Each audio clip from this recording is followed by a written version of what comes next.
بسم اللہ الرحمن الرحیم۔ ڈیفینڈر میٹیریل میں آپ لوگوں کا ویلکم۔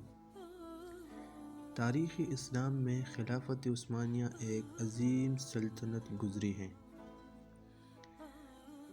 آج میں ترک خلافت عثمانیہ کے دور کے کچھ حیا و عفت سے بری عادات کا تذکرہ کرنے جا رہا ہوں جو اس عظیم سلطنت کی بہترین حیا و اصول کی عکاسی کرتی تھی۔ اس میں سب سے پہلے نمبر پر قہوہ اور پانی۔ جب عثمانی ترکوں کے پاس کوئی مہمان آتا تو وہ اس کے سامنے قہوہ اور سادہ پانی پیش کرتے۔ اگر مہمان پانی کی طرف ہاتھ بڑھاتا وہ سمجھ جاتے کہ مہمان کو کھانے کی طلب ہے، تو پھر وہ بہترین کھانے کا انتظام کرتے، اور اگر وہ قہوہ کی طرف ہاتھ بڑھاتا تو وہ جان لیتے کہ مہمان کو کھانے کی حاجت نہیں۔ دوسرے نمبر پر گھر کے باہر پھول۔ اگر کسی گھر کے باہر پیلے رنگ کے پھول رکھے نظر آتے تو اس کا مطلب ہوتا کہ اس گھر میں مریض موجود ہے۔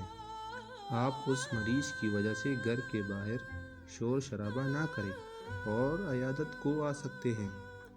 اور اگر گھر کے باہر سرخ پھول رکھے ہوتے تو یہ اشارہ ہوتا کہ گھر میں بالغ لڑکی ہے، لہٰذا گھر کے آس پاس بازاری جملے نہ بولے۔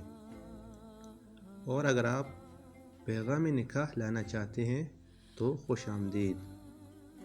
ہتھوڑا۔ گھر کے باہر دو قسم کے ڈور بیل گھنٹی نما ہتھوڑے رکھے ہوتے، ایک بڑا ایک چھوٹا۔ آگے اگر بڑا ہتھوڑا بجایا جاتا تو اشارہ ہوتا کہ گھر کے باہر مرد آیا ہے، لہٰذا گھر کا مرد باہر جاتا تھا، اور اگر چھوٹا ہتھوڑا بجتا تو معلوم ہوتا کہ باہر خاتون موجود ہے، لہٰذا اس کے استقبال کے لیے گھر کی خاتون دروازہ کھولتی تھی۔ نمبر 4 پہ صدقہ۔ عثمانی ترکوں کے صدقہ دینے کا انداز بھی کمال تھا۔ ان کے مالدار لوگ سبزی فروش یا دکانداروں کے پاس جا کر اپنے نام سے کھاتہ کھلوا لیتے تھے، اور جو بھی حاجت مند سبزی یا راشن لینے آتا تو دکاندار اس سے پیسے لیے بغیر اناج و سبزی دے دیتا، یہ بتائے بغیر کہ اس کا پیسہ کون دے گا۔ کچھ وقت بعد وہ مالدار پیسہ ادا کر کے کھاتہ صاف کروا دیتا۔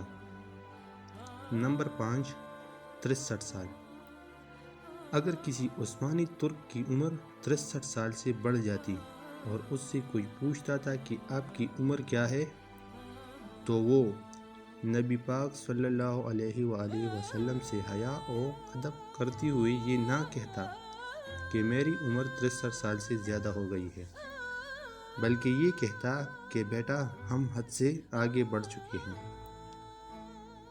اللہ کیسا ادب، کیسا عشق تھا ان لوگوں کا، کیسی بہترین عادات تھی ان لوگوں کی۔ یہی وجہ تھی کہ عالم کفر نے سلطنت عثمانیہ کے غداروں سے مل کر اس عظیم سلطنت کے ٹکڑے کر ڈالے اور اسلامی سلطنت کا ایک سنہری دور غروب ہوا۔